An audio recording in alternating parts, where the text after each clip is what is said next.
Hey everyone, welcome back to another video. My name is Rupka Bhattacharjee and watching my channel which is named after me. I have been gone for a few days. My last video was a month ago and that was just because I was being lazy and did not want to shoot a video, and also because my exams were on. But now I'm back again and today I want to talk about my monthly wrap up, aka all the books that I read in the month of September. So September was a good reading month for me comparatively, since I've read like 2-3 books in August and similarly in the month before August, because I do not remember what we call the month before August.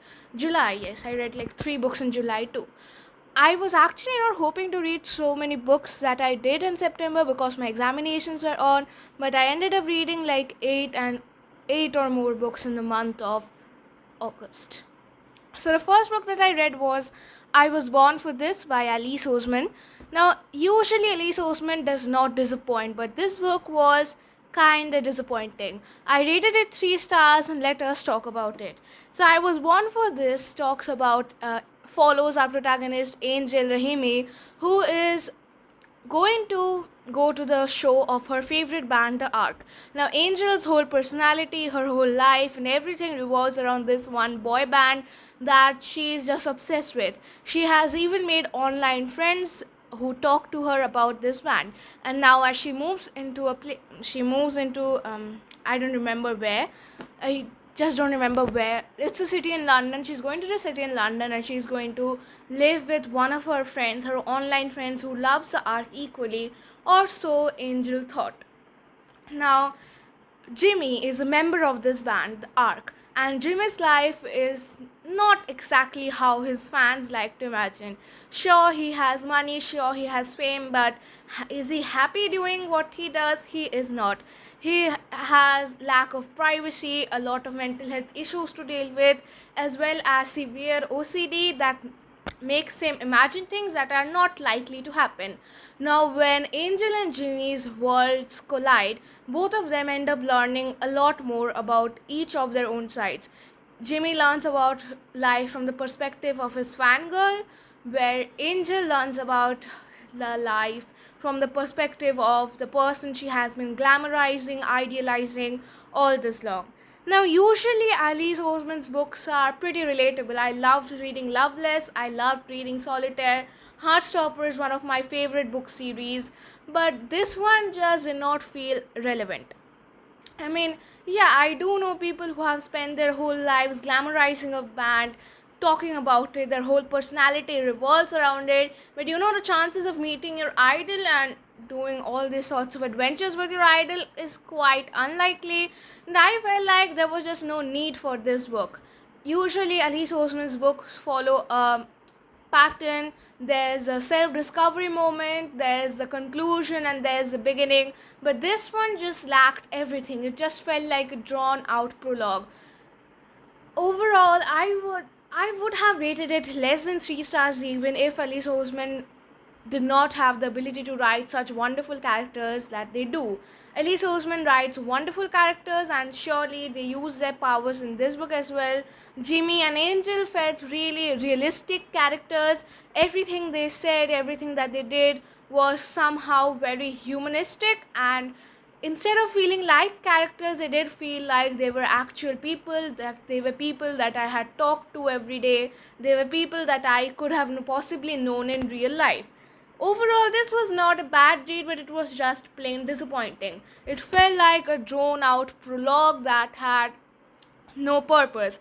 I mean, sure, the book approaches some widely talked about problems like making fun of girls for liking bands, people who are obsessed with said bands, and the lives of celebrities. But overall, I felt like the approach could have taken a better look. There was something missing throughout the entirety of this novel. It had a bittersweet ending, which I do not have problems with. It's just that this book is nothing but a prologue. It feels like there is no story in it, no plot, no distinct plot points, just words and words and words and words, and nothing more than that. Just few strings of sentences that barely make sense when read together. Overall, this is a 3-star book and not something that I will recommend unless you are a huge Alice Oseman fan like me. Usually do not mind my dogs barking. I do like all of Alice Oseman's work. The only one that I haven't read is Radio Silence. And Alice Oseman did say that this was her best work, but personally, I thought that this was one of the worst Alice Oseman books that I read. It was boring, bland, did not make any sense, and overall irrelevant and not needed at all. It felt like a way of writing more books, or like a spin-off novel for a pre-existing book rather than a story in itself. If this was by a debut author, I don't think this would be a bestseller at all. Let's move on to the next novel. The next books that I read was the Poppy War trilogy. I read the entire trilogy in a week and I was caused so much pain that I don't think I'll ever be recovering from it. But I don't want to talk about the Poppy War trilogy in this video because it will take me probably 15 minutes to cover up everything that I want to say about this trilogy. So I plan to make a video discussing this trilogy only later on. Let's move on to the next book that I read this month. It was Honey Girl by Morgan Rogers. This was probably my most favorite book of the month. Honey Girl by Morgan Rogers follows Grace Potter, a newly graduate student who has just finished getting her PhD in astronomy, and Grace is now struggling to get a job. On top of all her struggles, she did get drunk married in Vegas, but that's the better part because the person she did get married to is a wonderful one, and Grace would rather be married to this person than anybody else. But that doesn't matter because Grace Potter's father, Colonel Potter, wants her to be the best. He wants her to have a wonderful job, and he wants her to just be the epitome of perfection. And Grace has been dealing with these pressures all her life, that now she has internalized that being best, being perfect is the only thing that matters, even though she has to sacrifice her own happiness, even though she has to sacrifice the happiness of the people around her, even though it doesn't really matter if she's perfect or not. She just has to be perfect. It's like a label that she has internalized all her life, and now she cannot see anything beyond this perfection. I really enjoyed all the topics that this book dealt with. It was bittersweet, raw, and emotional.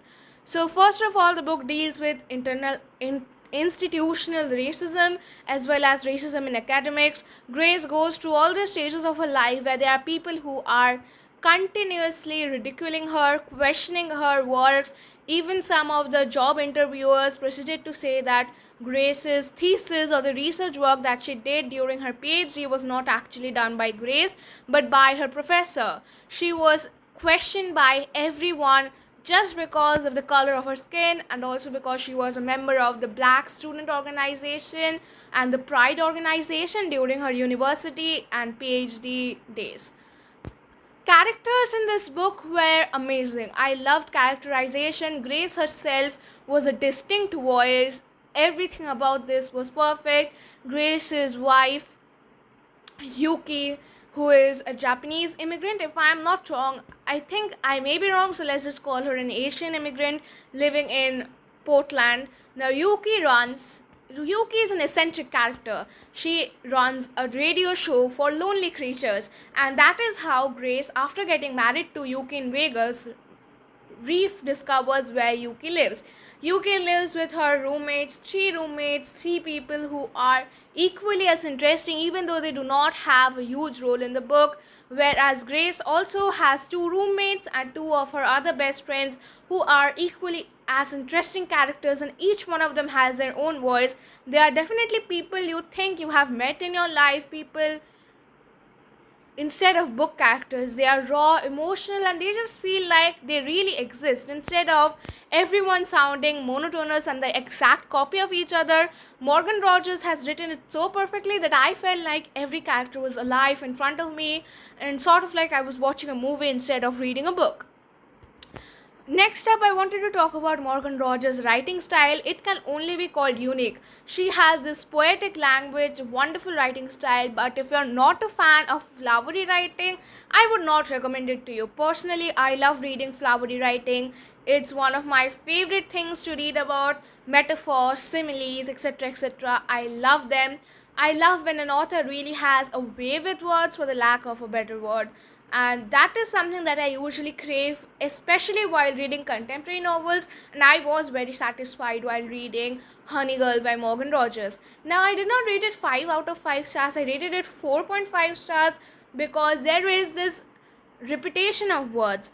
Every time words like rosebud, honey, sun, etc., etc., are used. Sea salt as well when describing a character, because I think the words rosebud and sea salt were used like 30 times when Grace was thinking or talking about Yuki. The words honey girl, sun girl, etc., etc., golden brown, honey golden, etc., were used countless times, and I felt a bit annoyed while reading those many repetitions all those times. And that was the only thing that stopped me from rating this 5 out of 5 stars, because if one would be looking beyond these repetition, this is an amazing book, and I recommend it to anyone who is in search for a bittersweet contemporary novel. Honey Girl is literal perfection, one of the best 2021 new releases of this year. Actually had to get up because my dog was making a fuss, but I'm back. So the next book that I wanted to talk about was The Boneway by Holly J. Underhill.